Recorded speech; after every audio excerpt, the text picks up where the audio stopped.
मात्र एक रूम जिसके अंदर उनका रहना सोना पढ़ना जो भी था। इतने संघर्ष के बाद वो पहुंची यूपीएससी क्रैक करने के लिए, और यूपीएससी क्रैक भी किया और पहले ही चांस में किया और बिना किसी कोचिंग के।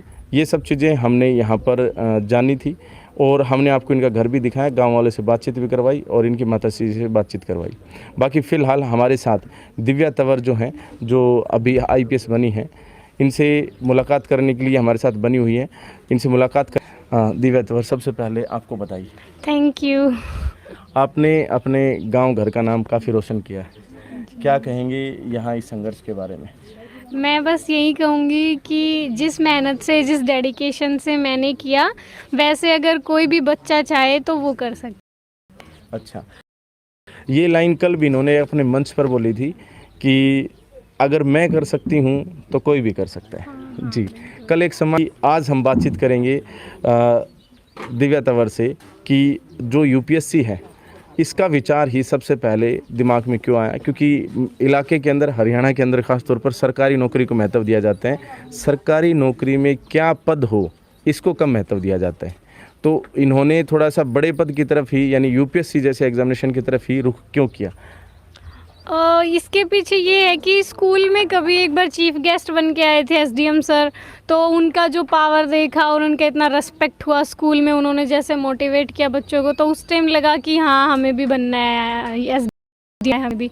उसके बाद जैसे जैसे बड़े हुए, कॉलेज में आए, तो थोड़ा सा सिलेबस देखा और यूट्यूब से भी, नेट से जो भी इंफॉर्मेशन मिली, तो लगा कि हाँ भाई यूपीएससी करना चाहिए।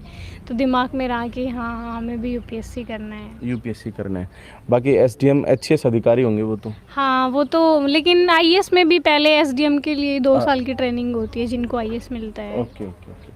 अच्छा, ये जैसे आपने पढ़ाई कहाँ से करी, बताएंगे एक बार? स्कूल और कॉलेज दोनों? स्कूल तो मैंने अपना नवोदय से किया है 6 से 12। उसके बाद कॉलेज यहीं गवर्नमेंट कॉलेज महेंद्रगढ़ से किया है, बीएससी अपनी ग्रेजुएशन।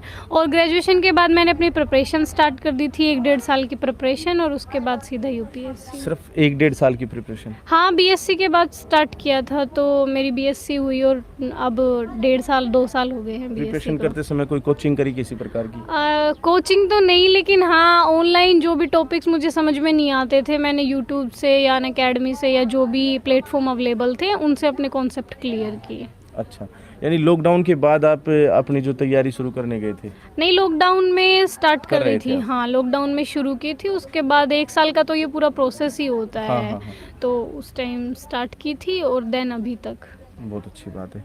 अच्छा, कोचिंग भी नहीं करी, और बाकी प्रयास आपका कौन सा था, पहला दूसरा? नहीं, फर्स्ट अटेम्प्ट था मेरा। फर्स्ट अटेम्प्ट हाँ। था, पहले ही प्रयास में? हाँ सर, पहले। ये मोटिवेशन कैसे आया कि मतलब कि इतना ज़्यादा मेहनत करके फर्स्ट अटेम्प्ट में ही और यूपीएससी का एग्ज़ाम क्रैक करना है? ऐसे यूपीएससी के कई प्रीवियस टॉपर्स रहे हैं जिन्होंने फर्स्ट अटेम्प्ट में ही किया है, तो मुझे भी यही लगता था कि फर्स्ट अटेम्प्ट में हो जाएगा। पहले तो लोग ऐसे ही कहते थे, नहीं यार यूपीएससी तो पंचवर्षीय योजना है, ऐसे नहीं होता है। लेकिन कई बच्चे थे ऐसे एग्जांपल्स कि उन्होंने फर्स्ट अटेम्प्ट में किया, तो मुझे लगा कि हाँ फर्स्ट अटेम्प्ट में मेरे को भी फर्स्ट अटेम्प्ट में ही करना है, इस बार ही लेना है। अच्छा, कौन सी रैंक आई अपनी? मेरी 438 है। अच्छा, इसमें क्या कैडर मिलने की संभावना है, जैसे आईपीएस की? और शायद आईपीएस की संभावना है या फिर आईआरएस की है। अच्छा। क्योंकि ईडब्ल्यूएस है मेरे पास, तो प्रोबेबली आईपीएस ही। अच्छा, और जैसे आपने बताया कि यूट्यूब पर या अनअकैडमी वगैरह पर पढ़ाई करते थे आप, तो किन टीचर्स को फॉलो करते थे या कौन सी बुक्स पढ़ते थे? बुक्स तो जो टॉपर्स ने रिकमेंड की स्टार्टिंग में, जब मैंने प्रिपरेशन अपनी स्टार्ट की, जैसे जो स्पेसिफिक बुक्स होती हैं, स्टैंडर्ड बुक्स हर सब्जेक्ट की, पॉलिटी के लिए जैसे लक्ष्मीकांत है, या मतलब हर सब्जेक्ट की अपनी यूपीएससी में स्टैंडर्ड बुक्स होती है, हमें हर सब्जेक्ट की 2-3 बुक्स तो पढ़नी होती हैं, तो वहीं से, और एनसीईआरटी से। और यूट्यूब पे ऐसा नहीं था कि कोई स्पेसिफिक टीचर था, लेकिन हाँ मैंने जो भी जहाँ से अच्छा मिलता था मटेरियल, मैं वहीं पे कर लेती थी, अपना कोई वेबसाइट हो या फिर कोई टीचर हो उसके थ्रू। इस समय, जिस समय आप यूट्यूब वगैरह की बात कर रहे हैं या प्रिपरेशन की बात कर रहे थे, उस समय आप कहाँ थे, यहाँ पर थे या फिर कहीं यहीं दूसरे थी, शहर में? मैं घर पे ही थी। अपना पेपर्स भी मैंने घर से ही दिया है। प्रीलिम्स से मेरा हो गया था, सिलेक्शन रिजल्ट आ गया था, उसके बाद मैंने टेस्ट सीरीज ज्वाइन करने के लिए दिल्ली गई थी मैं 2 महीने के लिए वहाँ से, क्योंकि मेंस लिखना था, दिल्ली सेंटर था, तो नो एग्ज़ाम है, तो यहाँ से तो दे नहीं सकती थी अप डाउन, तो मैंने फिर वहाँ लाइब्रेरी ज्वाइन की थी और अपनी प्रिपरेशन स्टार्ट की थी। लाइब्रेरी में पढ़ाई करते थे? हाँ, हाँ, और एग्जाम्स दिए, नो एग्जाम्स हाँ होते वो सर, सभी एग्जाम जी दिए? सर। अच्छा, इसमें इंटरव्यू एक अहम जो है हिस्सा होता है क्या आपने मॉक इंटरव्यूज भी दिए थे? हाँ सर, मॉक इंटरव्यू काफ़ी लगाए थे, लगभग 7-8 मॉक इंटरव्यू दिए थे। 7-8 मॉक, हाँ। और उसके बाद मेन जो इंटरव्यू हाँ, था, उसके बाद यूपीएससी वाला। कौन सा टफ था?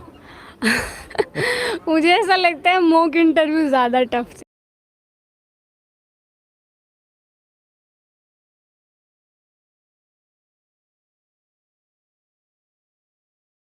वो अच्छा। बच्चे को पहले ही इस तरह से प्रिपेयर कर देते हैं कि वहाँ पे जाके आप मतलब ऑलरेडी इतना प्रेशर झेल चुके हो मॉक्स में कि यूपीएससी में जाके आपको ऐसा ना लगे कि भाई वहाँ पे, और यूपीएससी में एकदम मतलब कंफर्टेबल फील करवाते हैं वो, ऐसा बिल्कुल भी नहीं कि आपको